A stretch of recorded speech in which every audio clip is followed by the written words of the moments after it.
Oi, pessoal! Hoje em Direito Penal nós vamos tratar basicamente sobre o iter criminis e seus desdobramentos. Nós estamos falando, portanto, do ponto 4.5.11 até o 4.5.11.4.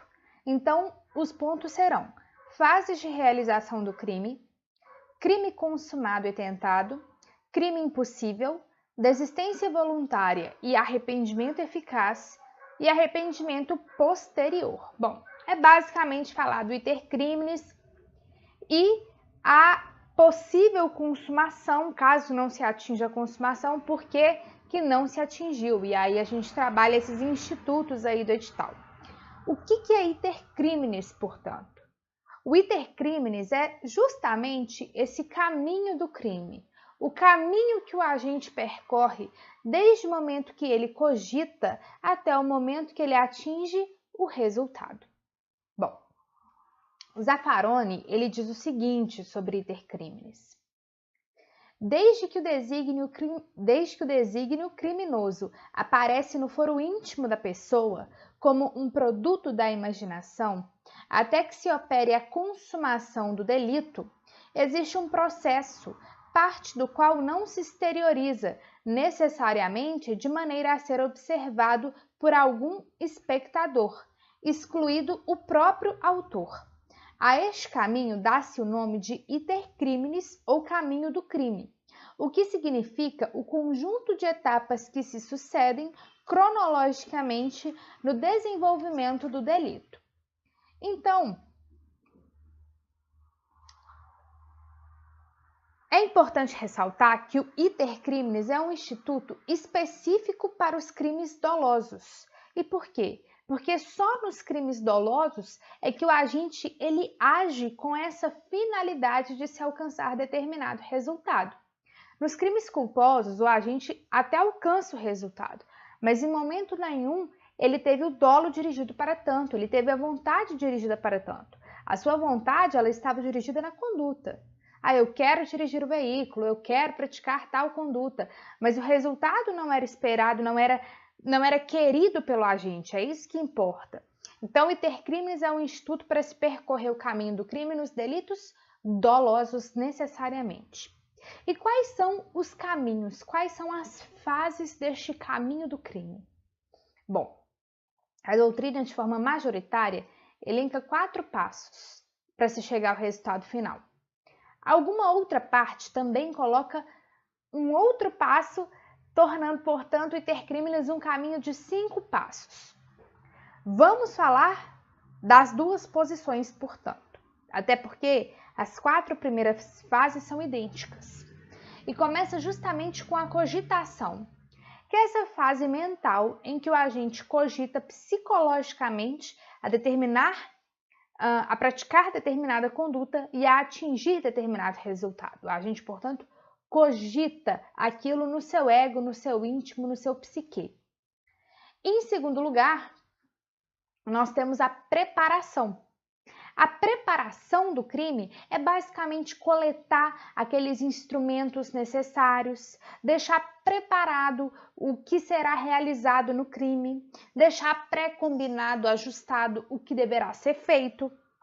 Então, a preparação é basicamente se planejar. Com quase tudo na vida que a gente faz, a gente tem que se planejar, não é? Quando a gente vai viajar, a gente tem que se planejar, comprar as passagens, pagar a hospedagem, fazer as malas, não é? Quando a gente vai cozinhar, a gente tem que comprar os ingredientes, pensar no passo a passo, enfim, a gente tem que se planejar. Com o crime doloso não é diferente. Ainda que seja uma preparação super fugaz, o agente vai ter que preparar aquele crime. E é por isso que se diz que, via de regra, a cogitação e a preparação não são atos puníveis, porque a pessoa ainda está preparando aquilo, mas em momento nenhum ela começou a praticar o elemento do tipo, o tipo penal. Excepcionalmente, quando aquela preparação constitui um crime autônomo, aí ela pode ser punida. É o exemplo da pessoa que quer matar fulano e, para tanto, ela prepara a compra de uma arma tendo o porte ilegal ou a posse ilegal daquela arma de uso permitido ou uso restrito. Veja, ele não vai ser punido pelo homicídio, porque ele ainda não começou a executar o homicídio. Mas tão somente ter aquela arma ilegal já é crime por si só, é um crime autônomo. Aí sim os atos preparatórios podem ser punidos, mas a regra é que não. Só começa a ser punido a partir da terceira fase do iter criminis, que é a fase executória. Aí sim, o tipo penal planejado, querido, cogitado e preparado pelo agente começa a ser de fato executado. E aí a punição pode começar a ser aplicada. O agente, portanto, caso seja um crime de homicídio, por exemplo, ele já está com a arma apontada para o agente, já iniciou a sua execução. No crime de roubo, ele já está empregando a grave ameaça, violência. No crime de extorsão, ele já está pronto para constranger a vítima, já iniciou o constrangimento da vítima. No crime de sequestro, já está iniciando o cerceamento da liberdade da vítima. Veja, tudo que eu falei eu estou relacionando com o crime porque o crime de fato está iniciado. E por fim temos a quarta fase do delito, que é a fase da consumação. Que aí é quando o crime ele passa de ser em continuação, né, executado para ser finalizado, ele foi consumado. E aí é fundamental você saber se aquele crime é crime formal, é crime material, é crime de mera conduta, porque só você sabendo a natureza daquele crime é que você vai saber quando se dá a consumação. Um exemplo, a extorsão é um crime formal, mas o estelionato é um crime material. Então você precisa saber quando é que se dá a consumação para saber quando ainda está na execução e quando isso já está consumado. E por que é que isso é tão importante? Porque só você sabendo quando é que ele está sendo executado e quando é que ele já está consumado, que você vai saber se o crime é tentado, se o crime é consumado, se o crime realmente é tentado ou não houve uma desistência voluntária, um arrependimento eficaz, se houve a figura do arrependimento posterior, do crime impossível, para isso é fundamental. E aí, em relação ao iter criminis, eu ainda acrescento que tem uma quinta fase para alguns autores, inclusive Rogério Greco coloca em seu livro, que é o exaurimento, que é quando o crime já está consumado e o agente ele começa a receber, a se valer do proveito daquele crime. Isso é o exaurimento, é você usufruir do bem muito entre aspas, tá? Usufruir da utilidade que aquele crime lhe satisfez. Então, exemplo, na extorsão mediante sequestro. O crime de extorsão mediante sequestro, ele se consuma com o próprio sequestro, com a própria restrição da liberdade da vítima.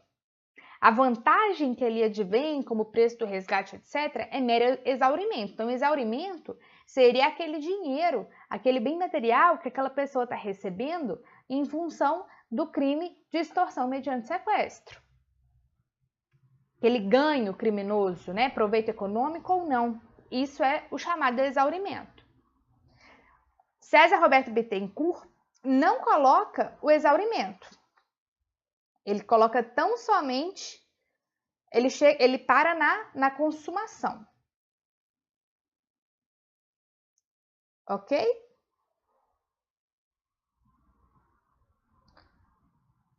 Bom, vamos entender agora os institutos. O crime consumado, ele está definido no artigo 14 do Código Penal, que diz o seguinte: crime consumado quando nele se reúnem todos os elementos de sua definição legal. Esse é o inciso primeiro. Crime tentado, inciso segundo. Tentado, quando iniciada a execução, não se consuma por circunstâncias alheias ao agente. Então, o agente ele quis consumar o crime, ele quis ir até o final, só que ele não conseguiu. E aí tem aquelas classificações de tentativa perfeita e imperfeita, né? A perfeita, ele fez de tudo para consumar, mas não consumou. A imperfeita ali no meio da execução, alguma coisa atrapalhou a execução dele, que ele não conseguiu fazer tudo que ele queria fazer. Né? Então, exemplo de tentativa perfeita, eu estou com 2 balas na minha arma, eu quero matar a pessoa, eu aperto 2 vezes a arma, né, para sair as 2 balas, elas saíram, mas eu não atingi a pessoa. Tentativa perfeita, porque eu fiz tudo que eu podia fazer e não consegui. Agora, a tentativa imperfeita é se eu estou lá com 2 balas, eu atiro uma vez, quando eu vou atirar a segunda, alguém me empurra, bota a cabeça e desmaio. Eu queria atirar mais uma vez, mas eu não consegui, porque alguém me empurrou. Então, essa tentativa é imperfeita, né? Bom, e qual é, então, portanto, o que seria o crime impossível? O crime impossível, ele encontra previsão legal no artigo 17 do Código Penal, que diz o seguinte: não se pune a tentativa quando, por ineficácia absoluta do meio ou por absoluta impropriedade do objeto, é impossível consumar-se o delito.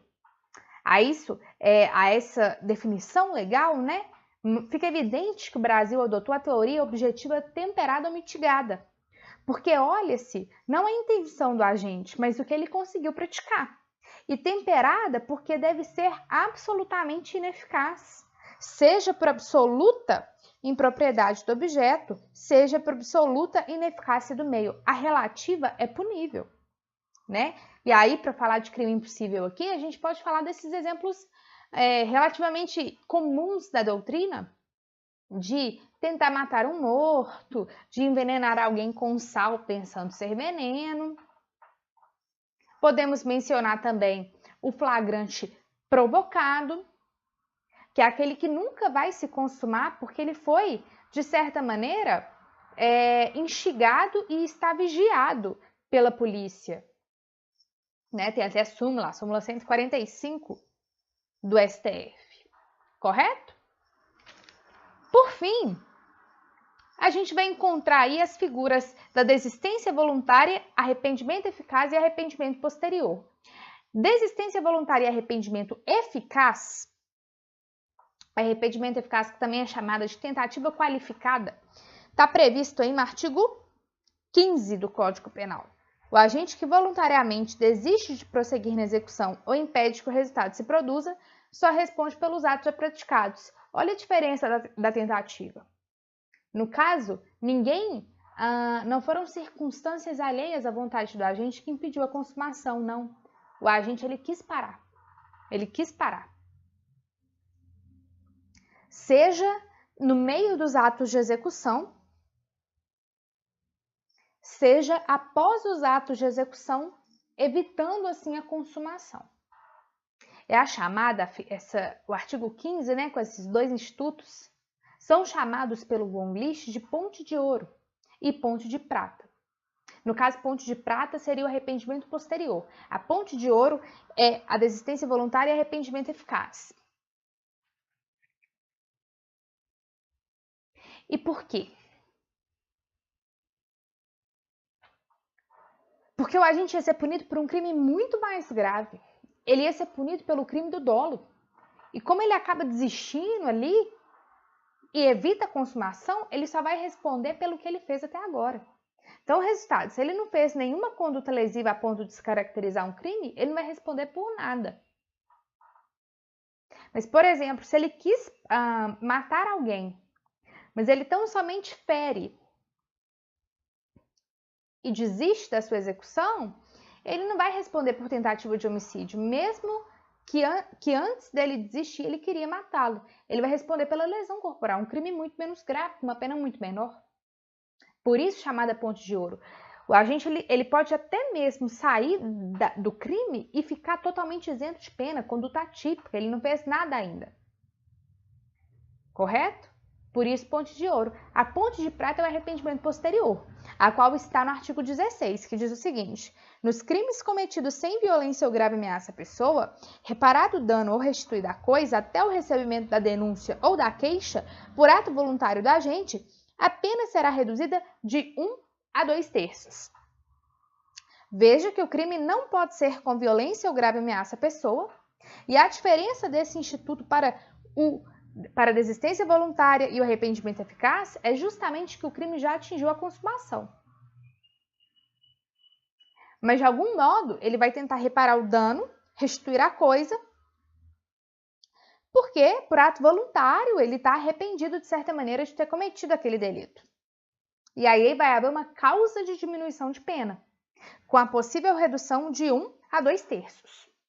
Bom, falamos, portanto, aí dos institutos, não só do intercrimes, falamos de crime consumado e tentado, crime impossível, desistência voluntária e arrependimento eficaz, né, a chamada ponte de ouro, arrependimento posterior, ponte de prata. Lembrando que o crime impossível adota a teoria objetiva mitigada ou temperada. Bom, acho que conseguimos fazer uma síntese bacana aí desse tema. Obrigada!